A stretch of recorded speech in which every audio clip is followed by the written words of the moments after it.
Kashmir news में एक बार फिर आपका इस्तकबाल है। बीबी कंड श्रीनगर में नॉर्दर्न कमांड की इन्वेस्टिट्यूर तकरीब मुनक्किद की गई। नॉर्दर्न कमांड के GOC lieutenant general Upendra Dwivedi ने शिरकत की। उन्होंने कहा कि 370 को हटाने और कोविड के बाद नए चैलेंजेस सामने आए हैं। पाकिस्तान प्रॉक्सी वार में समाजी ताने बाने को बिगाड़ने की कोशिश में है। ड्रोन हमले की रोकथाम के लिए इक़दाम किए हैं। चीन से सिफारती और ऑपरेशनल सतहों पर LAC की सूरत हाल को बेहतर करने के इक़दाम जारी हैं। उन्होंने यकीन दहानी कराई कि मशरक़ी लद्दाख में LAC पर फिजिकल गश्त और तकनीकी ज़राए से गलबा हासिल किया जा रहा है और अपनी इलाकाई सालमियत को यकीनी बनाया जा रहा है। बहुत मुबारकबाद देना चाहता हूं कि इसमें आप लोगों का बहुत ही मुख्य रोल रहा है। जैसे आप लोगों ने जो कार्रवाई की है, हमें इसको चुनना पड़ा इस रैली के लिए या इस शैली के लिए।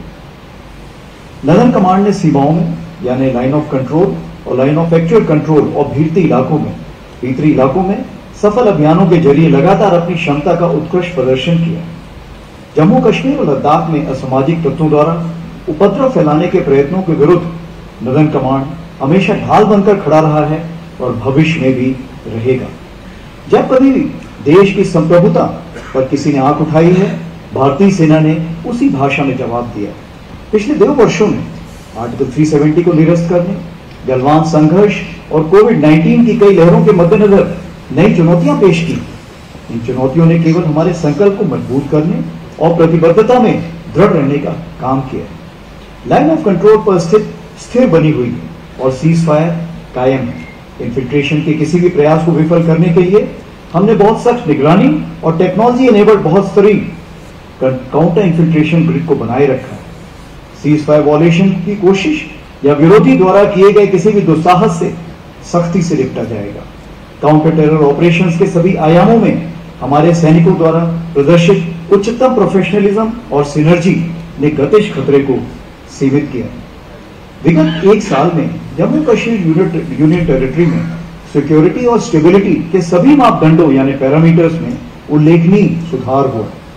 हिंसा की घटनाओं में भारी गिरावट आई। यह शांति, भाईचारा और राष्ट्रीय एकता के लिए एक आम जनता के समर्थन को दर्शाता है। कई मायनों में साल 2022 इंडियन आर्मी के लिए ऐतिहासिक वर्ष था।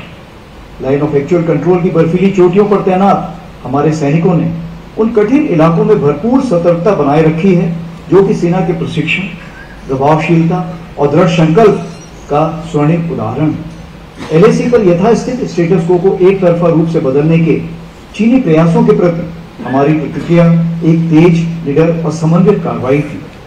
किसी भी प्रतिकूल आक्रामक गतिविधि या प्रयास का निश्चित रूप से फोर्सेस के उचित रुख और ट्राई सर्विसेज सिनर्जी के साथ मजबूती से मुकाबला किया जाएगा। डिप्लोमेटिक और मिलिट्री स्तरों पर भी LAC की स्थिति को हल करने के लिए गहन उपाय भी साथ साथ चल रहे हैं। मैं आपको विश्वास दिलाता हूं कि ईस्टर्न लद्दाख में यानी कि LAC पर फिजिकल डोमिनेशन के साथ साथ तकनीकी माध्यम से भी वर्चस्व यानी सुप्रीमेसी बरकरार है और हमारी टेरिटोरियल इंटीग्रिटी की सुनिश्चित की जा रही है। मैं नॉर्दर्न कमांड के बहादुर जवानों को ऑप रक्षक, ऑप मेघदूत और ऑप स्नो लेपर्ड में उत्कृष्ट कार्य प्रदर्शन के लिए सराहना करता हूं। Indian air force, Indian navy, ITBP, BSF और CRPF सहित सभी स्टेक होल्डर्स के साथ समन्वय या तालमेल के लिए प्रगतिशील पहलों को वांछित परिणाम